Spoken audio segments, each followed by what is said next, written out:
Nesse vídeo vamos falar sobre os capítulos 36 a 38 de Jeremias. Veja como até o último momento Deus dá chance. Aqui no capítulo 36, no versículo 3, ele diz: ouvirão talvez os da casa de Judá todo o mal que eu intento fazer-lhes, para que cada qual se converta o seu mau caminho, a fim de que eu perdoe a sua iniquidade e o seu pecado. Eu quero chamar a sua atenção aqui para duas palavras muito importantes em Jeremias e em todos os profetas, e na verdade a palavra de João Batista, que veio logo antes de Jesus, também é a mesma coisa. Ouve, Shema, Shema, ó Israel, ouve, ó Israel, Shema, ouve, ouvirão talvez. Então, ouvir a Deus. E techuvá, que é arrepender ou converter, aqui fala, quem sabe que eles, ouvindo todo o mal que eu tento fazer, que eles ouçam e assustam, né? E viram e arrependam, a fim de que eu perdoe a sua iniquidade. Deus não quer trazer o mal. Quando ele fala que vai trazer o mal, não quer dizer que ele quer trazer o mal. Quando ele avisa que vai trazer o mal, significa que ele quer que você ouça, assuste e vire, arrependa. E isso que João Batista falava antes de Jesus vir. Shema, ouve, e techuvá, volte. Versículo 7, pode ser que caia a sua súplica diante do Senhor, se converta, esse virar, techuvá, cada um do seu mau caminho, pois grande é a ira e o furor que o Senhor tem manifestado contra este povo. E aí nós vemos nesse capítulo todo 36, que Jeremias manda o Baruque, que é o escriba dele, escrever tudo. Aí várias pessoas ouvem e ficam assustados com temor e falam assim, essa palavra é forte e tal. E aí leva para outro, aí outro lê, fica mais assustado ainda e quando leva para o rei escuta um pouquinho e sem nenhum temor de Deus pega e vai queimando a palavra escrita de Deus. Queimando. E alguns falam assim, não queima não, é uma palavra preciosa e tal. Eles não ligou e eles não rasgaram a roupa, eles tiveram mais temor do rei do que de Deus. Então ele queimou a palavra de Deus. Então a palavra de Deus tem poder falada e escrita, ela tem poder. E veja que coisa interessante, a palavra ficou tão grudada no cérebro de Jeremias, na mente dele, queimou tudo, não adiantou, ele escreveu tudo de novo. Ele sabia de cor a palavra de Deus. E não escreveu só aquela palavra, não. Escreveu muitas outras, piorou mais ainda. Não adianta você queimar a palavra escrita de Deus. Vai ficar pior, porque a palavra de Deus vive e permanece. E o profeta tinha essa palavra gravada e quando queimou tudo, ele falou assim, agora tem que escrever tudo de novo. Ele sabia tudo. Ditou tudo de novo para Baruque e mais um monte de palavras também. E ainda profetizou sobre esse rei que fez isso. Ele falou no versículo 30, não terá quem se assente sobre o trono de Davi e será lançado o seu cadáver aos calor do dia, a geada de noite. Então, isso aí é uma coisa assim terrível, né? Como que adianta você queimar a palavra de Deus? E aí ele queria prender Jeremias e Baruque, né? Ele não queria só queimar, ele queria pegar os caras. E aí no versículo 26 do 36 diz, mas o Senhor os escondera. Legal ser escondido por Deus, né? Deus os escondeu. Qual a maior reclamação de Deus? Essa é o que nós perguntamos no último vídeo. Qual a maior reclamação de Deus? O que é que fez Deus castigá-los tanto por tantos anos e por fim expulsar eles da terra? Será que era falta de sacrifício? Será que é porque eles não fizeram todos aqueles detalhes que falaram em Levítico? Todas aquelas coisas de purificação e sacrifício pelo pecado e todo o templo e tudo. Será que eles não observaram tudo isso? Claro que não observaram mesmo. Mas não foi por causa disso que veio a aflição. Não, ele fala aqui claramente em vários lugares. Eu não estou te repreendendo por causa do sacrifício. Deus quer sacrifício, ordenou dar o sacrifício, mas não é o sacrifício. A falta de dar sacrifício. E lembra que nós vimos aqui em outros capítulos anteriores de Jeremias, que ele falou assim, quando você saiu do Egito, eu não pedi sacrifício.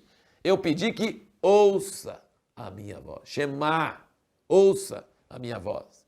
Aí eu falei, mas Deus só pediu sacrifício quando saiu do Egito.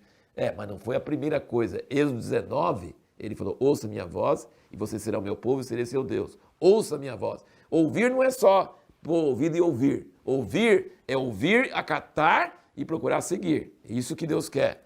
Então, você quer saber a resposta curta? Por que veio tanto juízo sobre Israel? Não é falta de sacrifício, não. Se a pessoa não cumprir todos aqueles detalhes, toda aquela coisa, não é o que vai trazer a ira de Deus, não. O que vai trazer a ira de Deus é não ouvir a sua voz, é virar as costas para ele, esquecer dele. Aqui no capítulo 37, Zedequias, filho de Josias, a quem Nabucodonosor, rei de Babilônia, construiu o rei na terra de Judá, reinou em lugar de Conias, filho de Joaquim. Mas nem ele, nem os seus servos, nem o povo da terra escutar as palavras do Senhor que este falou por intermédio de Jeremias, o profeta. O problema é não escutar. E aí, Jeremias fala que o problema de vocês não é os caldeus. Ele falou, o problema de vocês não é que o exército de Babilônia é forte, não. O problema de vocês é Deus. Ele que mandou eles vir. E aí ele fala uma coisa assim tão forte aqui, ó. Versículo 9 do 37 diz, não vos enganeis a vós mesmos, dizendo, sem dúvida os caldeus se retirarão de nós, pois não se retirarão. Porque ainda que derrotasses a todo o exército dos caldeus que peleja contra vós, e entre eles só ficassem homens feridos, todo mundo cair no chão, contudo se levantariam, cada um na sua tenda, e queimariam a fogo essa cidade.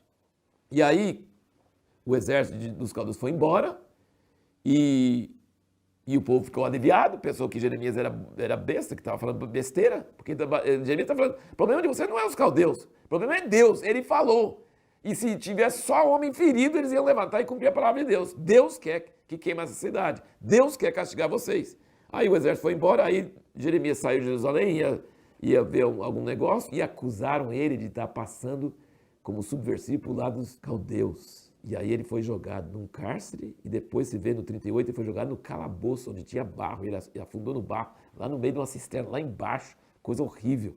E o rei, esse inteirinho, antes dele ir para o calabouço, o rei foi visitar de secreto, porque os príncipes estavam morrendo de raiva, eles acreditavam que Jeremias queria passar para o outro lado, que ele era um espião, ele era a favor, um subversivo, ele não era, de jeito nenhum, mas ele era acusação falsa.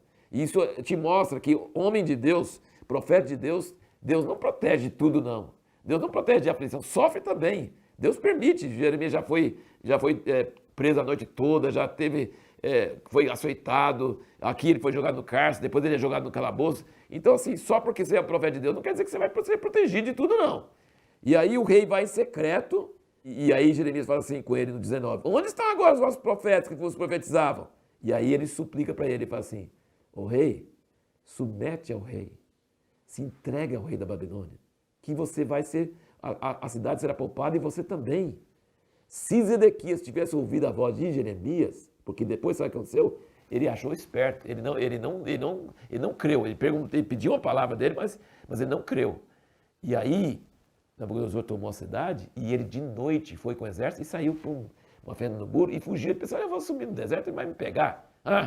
Você acha que tem jeito de fazer alguma coisa escapar de uma palavra de Deus?